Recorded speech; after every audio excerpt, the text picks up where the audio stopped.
hay muchos intentos desde el siglo XIX de hacer más democrática la distribución de tierras. En 1880 por ahí se pasó una ley que estableció límites a lo que se le podía dar a los más ricos y creó normas a favor de los colonos, diciendo, por ejemplo, si usted ocupó la tierra de alguien que no sabía que era propiedad privada y tumbó el bosque y empezó a ocupar eso porque estaba abandonado, nadie lo había usado, el propietario no lo puede sacar sin pagarle las mejoras. Eso se pasó desde 1880 para ayudar a que los colonos estuvieran mejor protegidos de los abusos de los propietarios. En 1929 hubo un conflicto muy grande en la zona de Cundinamarca en relación a títulos de propiedad que tenía dos elementos. Uno era los colonos que habían ocupado esas tierras que no sabían que eran de propiedades privadas porque nadie la estaba usando. Era un tipo que había sacado un título y se había quedado con él en el bolsillo y nunca había ido a veces ni a conocer la finca. Y esperaba eso, esperaba que se llenara de colonos que la ocuparan para poder ir por ella ya cuando tuviera cosas plantadas y café y lo que fuera. Entonces hubo muchos conflictos en relación con eso, hubo muchas marchas y muchos movimientos en la zona de Sumapaz y en la zona de Tequendama. Y el otro elemento allí, la otra forma de conflicto era a veces donde el propietario sí había ocupado la tierra y le había dado a los colonos el derecho a sembrar.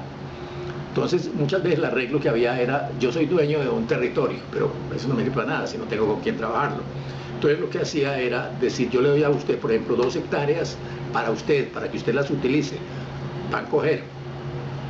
Usted puede sembrar ahí con qué comer y todo eso, y usted se compromete a trabajar en mi finca ciertos número de días al año. Yo le pago un salario, pues antes mal salario, pero yo le pago algo, pero usted se compromete a trabajarme a 60 días al año, 100 días al año, y el resto lo usa en el pedacito que yo le doy como parcela de pan coger.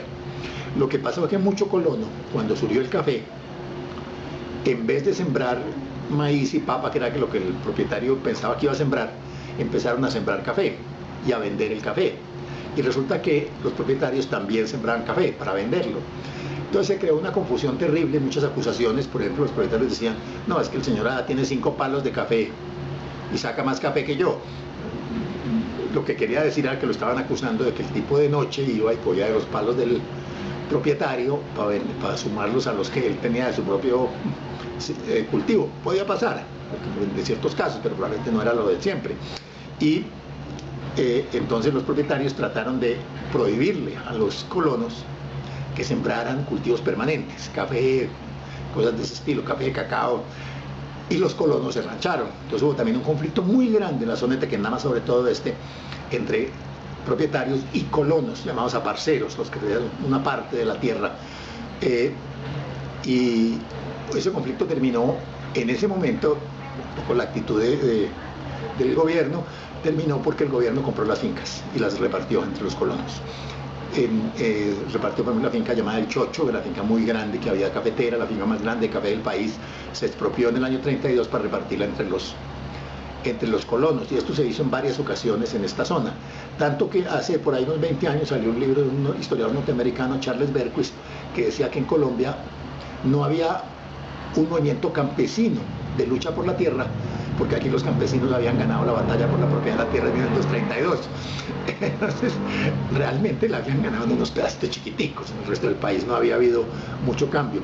De todas maneras, en el 36 el gobierno sacó otra vez una ley en defensa de los pequeños campesinos, sin mucho resultado, porque lo que ocurrió fue que los propietarios, apenas salió la ley que decía que los colonos que tenían aparcerías iban a quedar dueños de esa tierra, los propietarios los echaron y los persiguieron. Y después, en el año 59, se aprobó la llamada Ley 135 de Reforma Agraria. Esa ley fue una ley en la cual el gobierno decidió crear un proyecto de reforma agraria para repartirle tierra a los pequeños propietarios, a campesinos pequeños. Y la idea era que ya no se iban a volver a dar grandes baldíos, sino solamente los baldíos se iban a usar únicamente para darlos a pequeños propietarios. Y en la práctica esto pues sí se cumplió en cuanto a que el Estado no daba baldíos, pero como el pequeño propietario quería tener la propiedad y se le daba el título de propiedad, lo que ocurrió fue que los pequeños propietarios generalmente vendieron a los grandes propietarios, bajo presión muchas veces, Entonces, la ley lo que logró fue que en muchas partes del país hubiera muchos pequeños propietarios campesinos que se especializaron en una cosa distinta, que no era en sembrar, en tener una propiedad y sembrarla, sino que ellos lo que hacían era que iban, tumbaban 2 hectáreas de monte, porque en esa época se le daba a la gente el triple o el cuádruple de lo que tuviera tumbado. Había que tumbar para dañar la ecología, para que le dieran a uno la tierra al pequeño colono. Entonces el colono tumbaba 2 hectáreas, por ejemplo, pedía el título por 6 o por 8 y salía a vendérsela al propietario, el título. Entonces había como una frontera de colonos que tumbaban bosque, lo vendían y se iban a tumbar 20 kilómetros más abajo.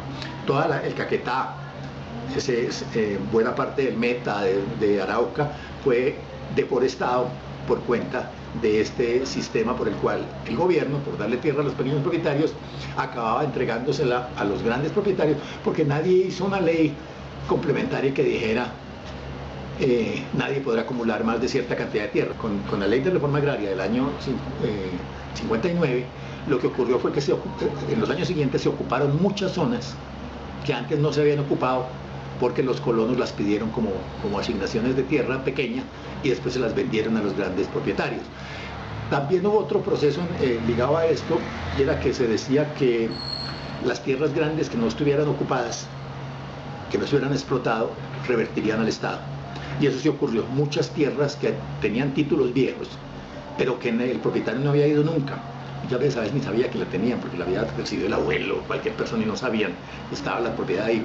El Estado verificó hasta donde pudo. En realidad no es fácil verificar esto. Y muchas de esas concesiones se anularon, se llamaron reversiones.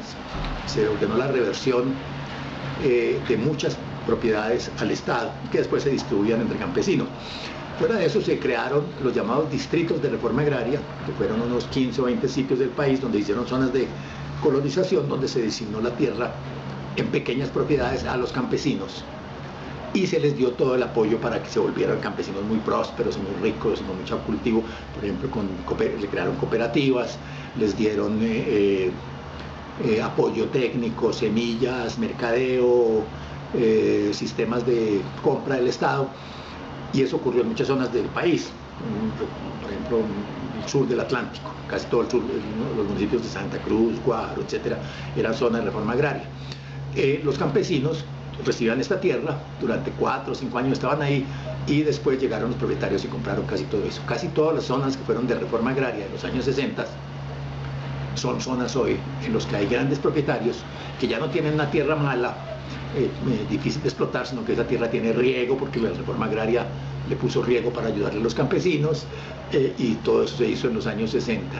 Como esto iba muy mal, porque se veía que los que se estaban beneficiando eran otros, en el año 68 se pasó otra ley agraria mucho más drástica, más a favor de los campesinos, que fue la ley 100 de 1968, creo, 60, sí, que le pasó a Carlos Lleras Restrepo, y organizó a los campesinos, llamados la Asociación de Usuarios Campesinos, para que los campesinos empujaran y presionaran a los propietarios. El gobierno se encargó un poco de esto, de impulsar esta asociación de campesinos, y hubo una tensión muy grande en el país. La reforma agraria le dieron poderes nuevos. Por ejemplo, se crearon unas cosas que llamaban zonas de... ya no recuerdo, bueno, eran zonas de agrupaciones de campesinos, donde había una zona de minifundio muy grande. El Estado podía no solo apropiarse las tierras, comprar las tierras, expropiar las tierras grandes, sino que podía ordenar la distribución y ordenar la compra obligatoria de concentraciones agrarias, se llamó, de propietarios particulares. Todo esto lo ensayaron en el Meta, en el Valle, con la hacienda, una hacienda de Jamundí, o un ingenio, no recuerdo el nombre ahora, era el ingenio de una familia Blum, y estos, el padre de la que fue senadora Claudia Blum después, era el dueño de este ingenio, que era un ingenio relativamente pequeño, y entonces expropiaron un ingenio moderno, más o menos, pues con algo de tecnología, para repartir la tierra entre pequeños campesinos.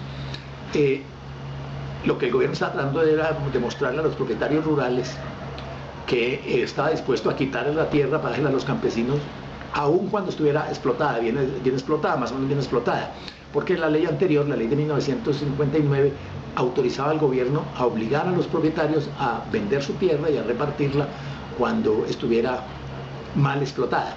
Se pensaba sobre todo los ganaderos y la gente de la costa y todo. Aquí era tratando de mostrarle a los cañeros del Valle del Cauca que también a ellos los podían expropiar. Yo creo que fue un error político, porque entonces lo que hizo fue que agrupó a los propietarios más modernos contra la reforma agraria. Antes los propietarios más modernos no les importaba mucho, porque pensaban que eso iba a ser contra los malos que estaban sembrando, que estaban teniendo ganado y no sembraban nada. Entonces que los señores del café y los señores de la caña de azúcar y los paperos ricos de Cundinamarca y los dueños de lecherías de Cundinamarca no los iban a tocar. Y la idea inicial era esa. Cuando el gobierno de Lleras les mandó el mensaje de que a ustedes también, todo el mundo se unió contra la reforma agraria. Entonces, en el año 71, de acuerdo ya con el gobierno, pararon un poco la reforma agraria en el 71. Y ahí paró un poco la reforma agraria, disminuyó mucho su ritmo, se hizo muy poco hasta ahora, y todavía seguimos hablando lo mismo. Y no haciendo mucho, pero sí hablando mucho.